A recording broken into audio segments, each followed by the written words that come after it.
Marketing, entrepreneurship, and all things small business. You're listening to the Profit 911 podcast. Now, here's your host, Justin Miller. We are back with the scary Halloween edition. Ooh, We don't have any sound effects for that, do Not we? spooky Halloween ones, no. It'd be scary to hit one of those buttons and see what it is, because neither of us know. No, other than the what show you got? open. Let's see, let's try one. Yeah. There's nothing on Nothing. that one. Nothing on that one.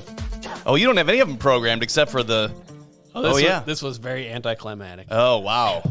I thought they came built in with some generic crappy ones, but evidently they don't. So I guess that leads into the topic. Topic today is showmanship. Wow, that's a fail.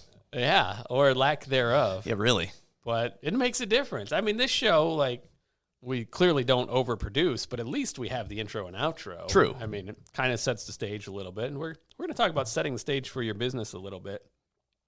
I was at a mastermind group in Cleveland last week, and one of the topics we talked about was showmanship and dressing things up, and a little bit about magic, actually, and how the trick really doesn't matter. It's everything that happens around it. It's the illusion of what happens. Yeah, and it was reminding me a little bit of my haunted house days.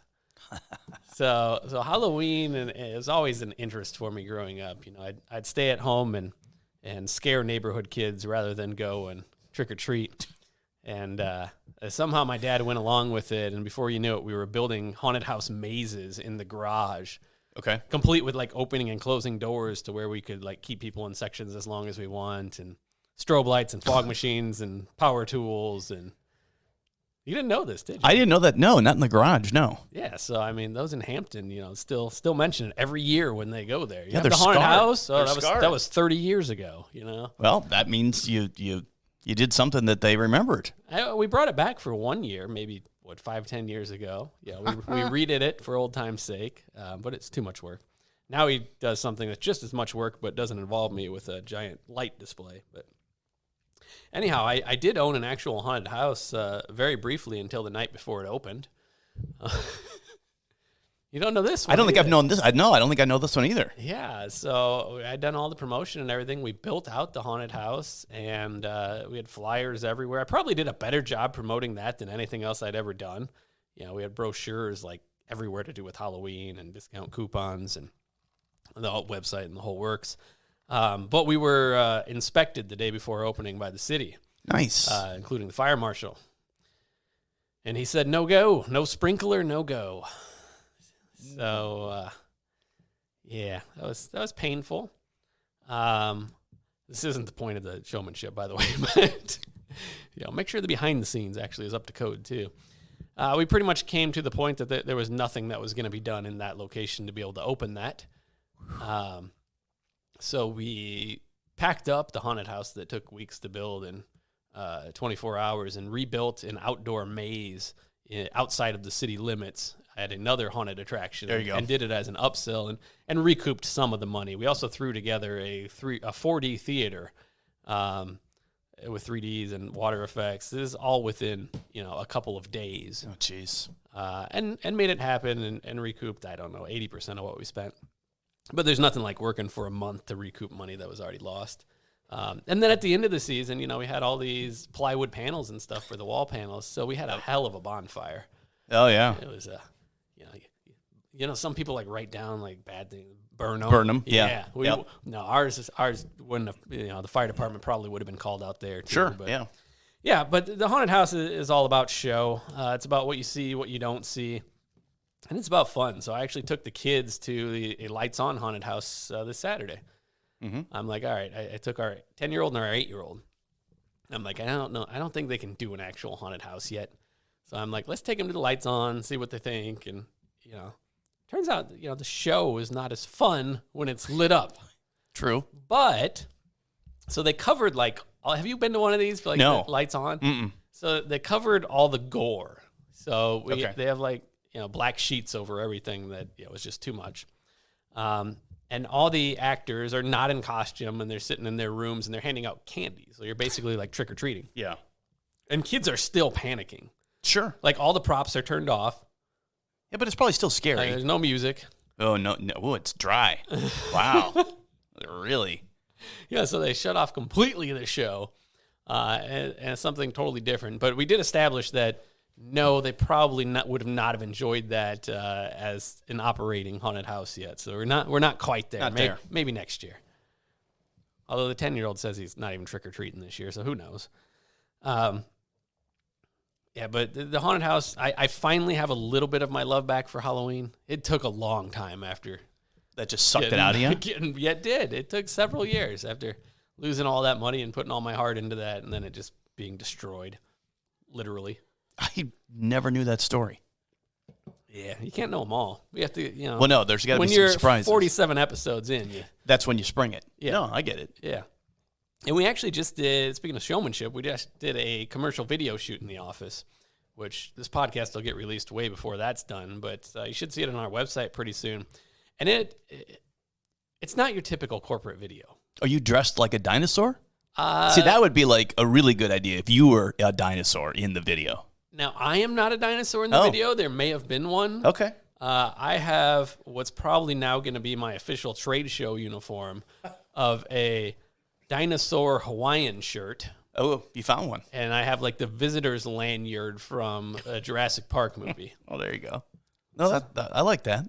Yeah, but I mean, we did the dinosaur theme throughout, and next episode we decided we'll talk about what's with the damn dinosaurs.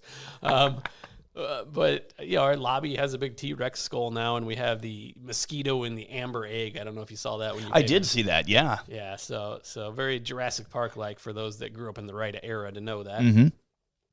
And the corporate video, yes, has the elements that you would typically see. This is us. This is what we're all about.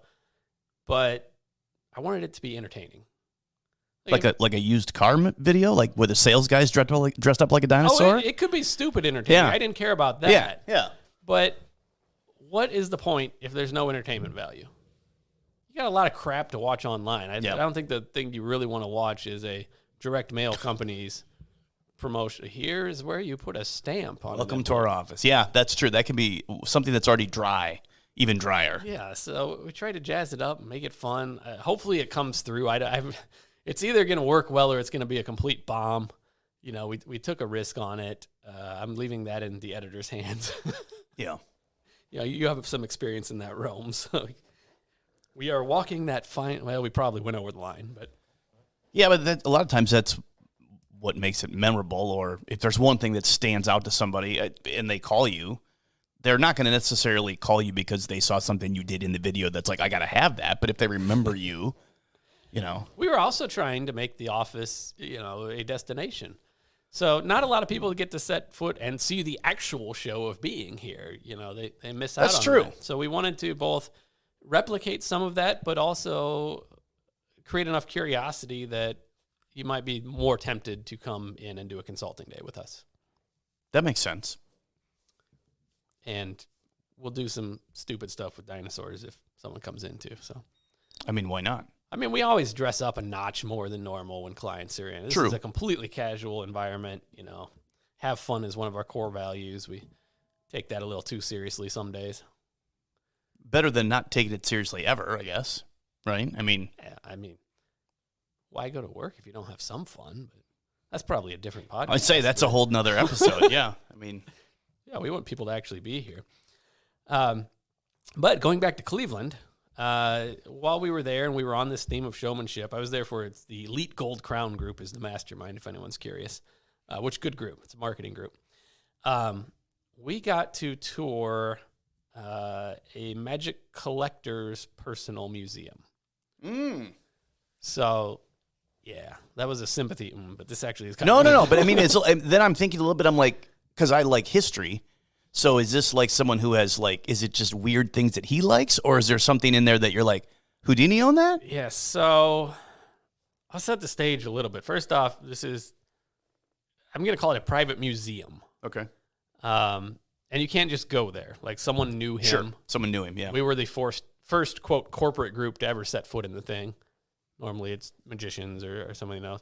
I think there was a charge associated with it. I have no clue what it was. I was told expensive, but also I couldn't go myself. It's attached to his house in a residential neighborhood. Of course it is. Just built an addition onto the house? Yeah, it's just a wing on the house. 8,000 square feet. The wing or the house? The wing. The wing. Wow. Near as I could guess, the rest of the house was another about 6,000 or 8,000. Over 3 floors. Wow. So he had resources to pull this off. Evidently, yeah. I also decided this is the difference between collecting and hoarding. It's how much money you have to display things properly. True. So, yeah, we pull up, and he's a magician, but not like, it's not his primary thing. He was a surgeon, That's how he afforded all this nonsense. And we go in, we walk up the steps, and we go into this lobby, which is a closed room, probably like 8 by 12 feet. It's got these grandiose dark wood doors that are like 12 feet It's like tall. a Disney ride. The theming was probably done better than Disney. Really? Wow. So, he sets the stage in that room where our group's like 10 people. And, they can't, unfortunately, I have no photos. I have one group photo, and that's it. Like, no photos, no video. That's part of the thing. And then he opens the massive door, and you're like, wow. So you walk in on the main level, and there's a basement and an upstairs and an open staircase and just stuff everywhere, and it's all lit properly. And wow. It's just crazy. So we go up, and he's kind of giving us a tour of certain things. We're focusing a little on the advertising aspect of magic, and he has just countless artifacts that God knows what they cost or are insured for. I guess he and Copperfield compete at auctions for a lot of this stuff. Really? Yeah. So they know each other. Copperfield hasn't been in the museum yet, but he spent a couple hours on FaceTime with him and walked around. Wow. But to your question about Houdini, a lot of Houdini stuff. The last trick he ever did is there. Really? He's got show notes saying what trick, what time, what lighting. See, now that would be interesting. He's got his personal performance diary that's handwritten. Wow. A coffin that he didn't escape from. Like, just. Is it well lit, or is it like creepy dark museum? No. It's well lit. Like, it's also spotless. This is like the nicest museum. Like, it would pass for the nicest museum you've ever seen as far as how. Well, yeah, because no one ever goes through it to mess it up. It must be. I like everything's pristine. And he has other magicians as well, but obviously Houdini's a huge one. Everyone knows. And he's got wardrobe, and a lot of the stuff's been restored. Wow. He showed us an automaton, it's called, which is essentially a little wind-up, there's a whole series of them, little wind-up toys for the rich that have music boxes and motion and movement. And this one, I don't know, it was probably 12 inches tall and had intricate parts that, like, the eyelashes moved on a little tiny monkey. And wow. This thing was from 1812. Jeez. And it works. I'm thinking, God, like, 3 or 4 people probably spent their entire life building that. Yeah.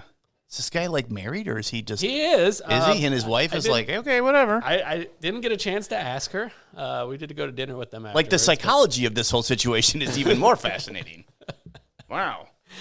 And there were a couple distinct moments in there that were planned out well. So, at one point he's like, well, I guess we should probably go into the library. Oh, sure. And I'm guessing he hit a remote in his pocket, and all of a sudden a wall opened up.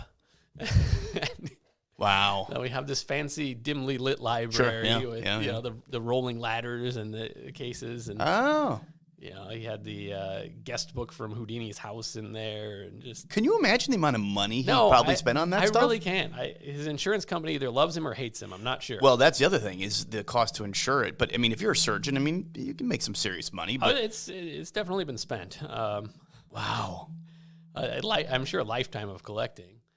Well, because anymore in the last 10, 15 years, and even with the like American pickers being popular, now collecting stuff, you just can't go get stuff and find it for a steal anymore. Like, now, because everyone wants to do it, like, that's inflated the price of so many things. I mean, I wonder, did anyone ask him, did he buy somebody's complete collection, or was it all one-off pieces that he assembled? I mean, at this point, he's pretty well known in that community, so some was donated to him, but a lot he buys at auction. He knows all the auctioneers that specialize in those things. And they have conferences and trade shows for collectors of magic, just like anything else. Like, that stuff's available? It's like, it sounds like it's all been taken. Yeah, well, I mean, we were asking him, or I didn't ask him, but someone in the group did, said, so what happens with this after you? And I think primarily the intent, they might keep the museum open, otherwise the intent goes back to the magic community. It's auctioned and pieced off. Yeah, that makes sense. I mean, that collection will never come back together. Yeah, because his wife's like, I don't want this. We don't need this. That's pretty cool, actually. 8,000 square feet. I mean, that's nuts. I mean, how big is Graceland? I mean, isn't it probably not even that big? Wow. No, it's really nice. I'm sure the house is just as nice on the other side. I mean, very, very cool, presented well, very showy, which is all magic is a show. I mean, it is a little different. You know, I have some appreciation for it because I did magic when I was young. I kind of got into that, and then I did hypnosis for a few years. But it's still stuff. It's stuff with stories, and you know, without someone doing the show or the tricks, it's not quite the same. Yeah. So, also, I guess he has more that's not on display. So, maybe there's like the private collection. There's probably hoarding elsewhere in the house where everything's put. Like no one can come in and look at it, and then there's stuff that no one can look at.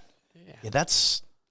I bet it was interesting. I mean, I don't know how many other famous musicians there are. You could have spent like days there. You know, we spent, I don't know, an hour and a half. Wow. Yeah, I bet you could. You could spend a lot of time, especially if you're interested in one aspect or person or. Yeah, it's got a couple straight jackets from Houdini, like all kinds of stuff.